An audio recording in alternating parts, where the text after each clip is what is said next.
साधु संगत प्रेम न बोलो दान निरंकार जी। सत्संगत जी प्यार से कहना दान निरंकार जी। आज यहाँ शांतिपुर में जो सत्संग में सभी उपस्थित मन के भाव सभी के कि ये दातार, ये परमात्मा, ये निराकार जो भी नाम से हम संबोधित करते हैं, जहाँ पे भी एक मन का विश्वास, ये आस्था, ये एक आइडेंटिटी, ये सत्य जो हमेशा से सच था और सच रहेगा, आज भी सच है, जो समय के साथ बदलता नहीं, जो परिस्थितियों के साथ बढ़ता घटता नहीं, इसकी कोई शुरुआत नहीं, इसका कोई अंत नहीं। तो ये सच, इसको देखा जा सकता है, इस परमात्मा को अपने जीवन में लाया जा सकता है और फिर इस परमात्मा के साथ हर पल जीवन का इसके एहसास में रहकर भक्ति की जा सकती है। तो ये एक भाव मन के भक्तों के हमेशा से जो रहे कि कोई भी इस संसार में इंसान है तो ये आत्मा उस इंसान की पीड़ित है और इस आत्मा को एक आनंद सुकून मिलना है तो परमात्मा के साथ मिलकर ही ये आत्मा निराकार की अंश जब अपने परम स्रोत में जाएगी तो ही एक तत्व एक इस्टेब्लिश होगा और ये एक मिक वाली अवस्था, ये एक हो जाने वाली अवस्था।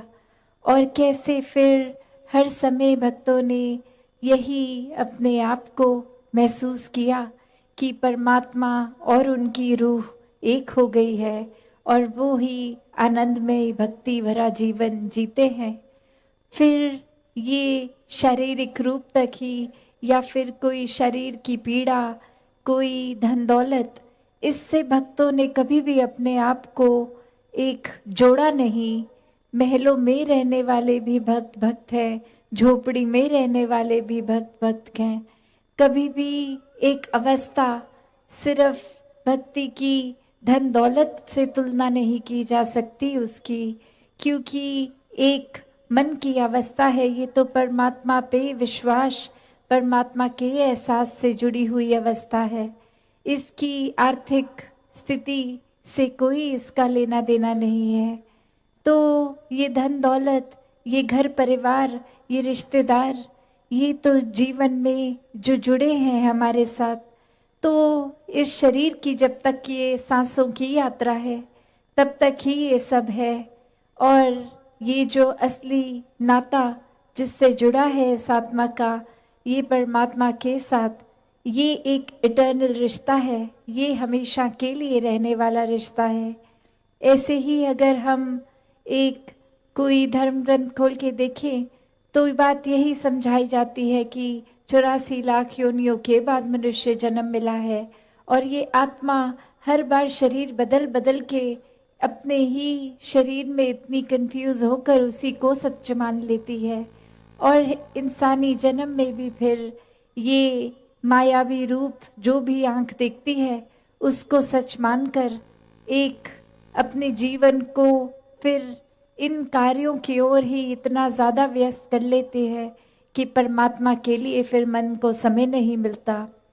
और अगर हम वाकई ही हर दुनियावी चीज़ से जुड़ते जाएंगे तो फिर ये उतार चढ़ाव बना रहेगा, ये मन में सुकूनदायक नहीं होगी, क्योंकि कोई चीज़ किसी समय के लिए तो सुख देती है, फिर वही चीज़ एक दुख का कारण बन जाती है।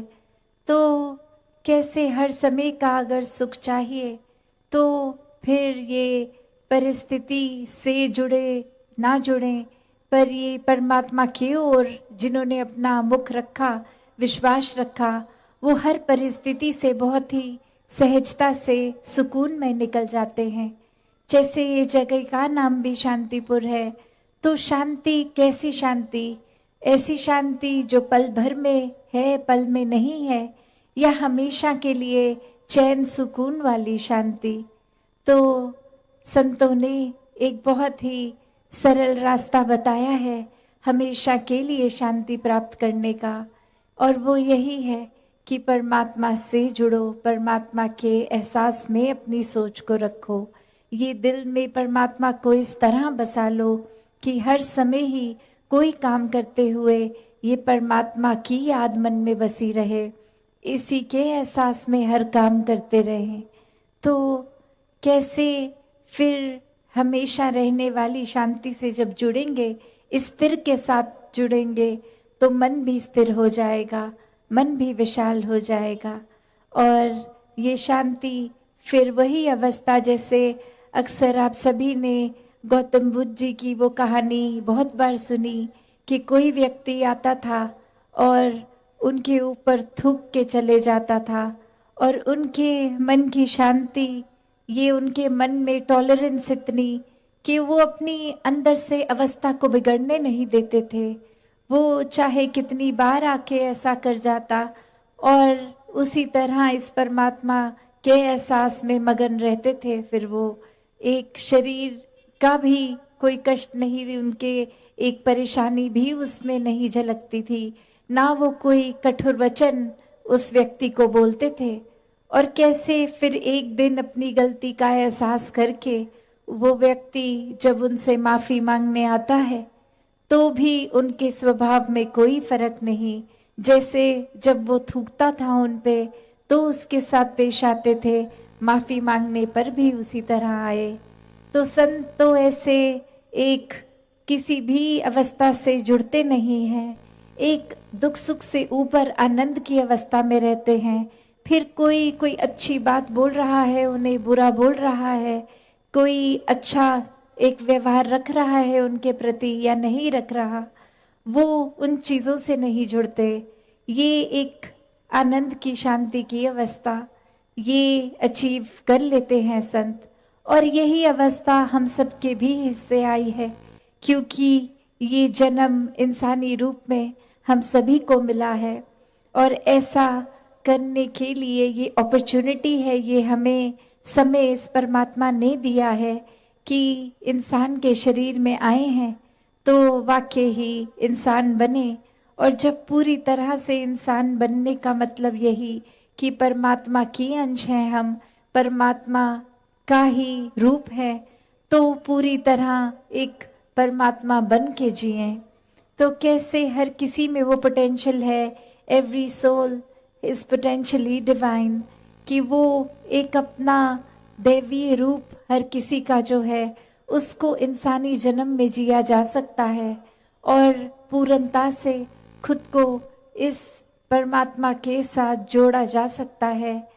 तो अगर ये इंसानी जन्म हम व्यर्थ कर देंगे, हर समय यही सोचेंगे कि अभी बाल अवस्था है, पढ़ने लिखने खेलने की उम्र है, या फिर नौजवानी में कोई और जिम्मेवारी काम है, या फिर बुढ़ापे में करेंगे भक्ति, तो बात वही कि किसी को नहीं पता कि हमने कब इस संसार से रुखसत हो जाना है।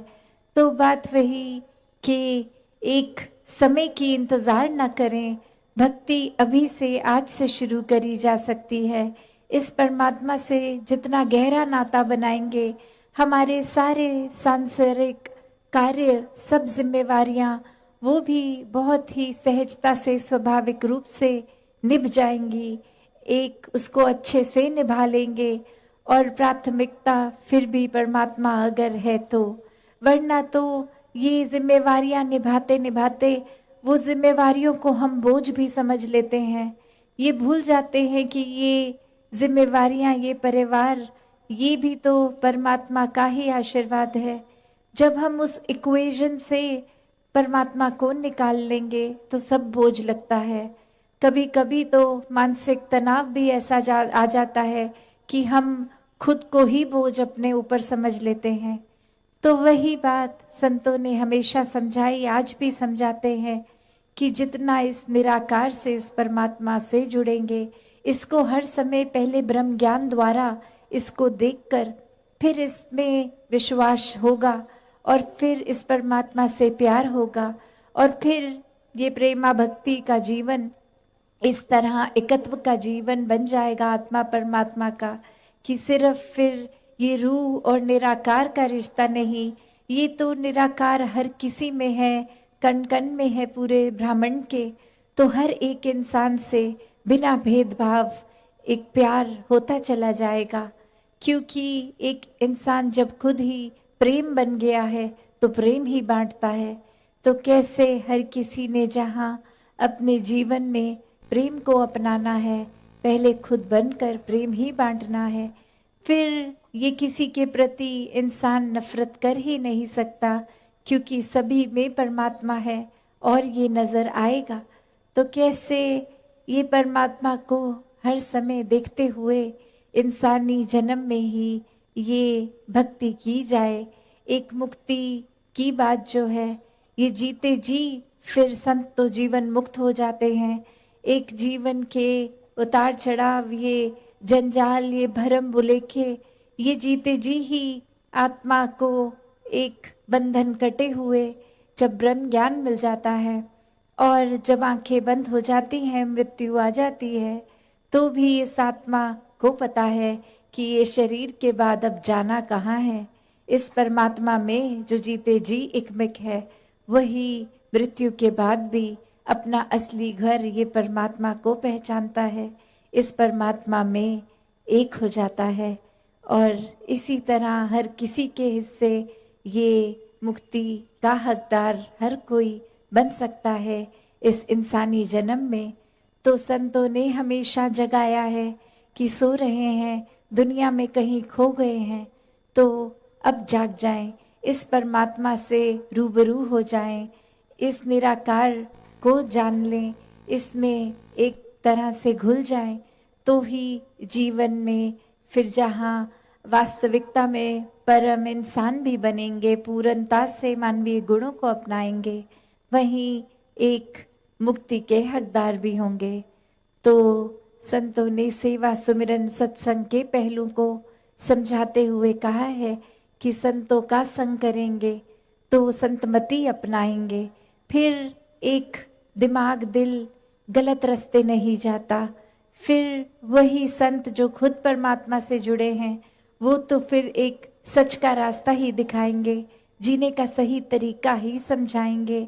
तो सत्संग की महत्वता संतों के कारण, एक मन से सुमिरन, इस नाता, ये जो परमात्मा से नाता है, इसको स्ट्रॉन्ग करने के लिए, इसको और मजबूत करने के लिए सुमिरन मन से इस परमात्मा के लिए, और सेवा भाव फिर बिना मतलब के पूरे संसार के लिए खुद को समर्पित करके मानवता के कल्याण के लिए।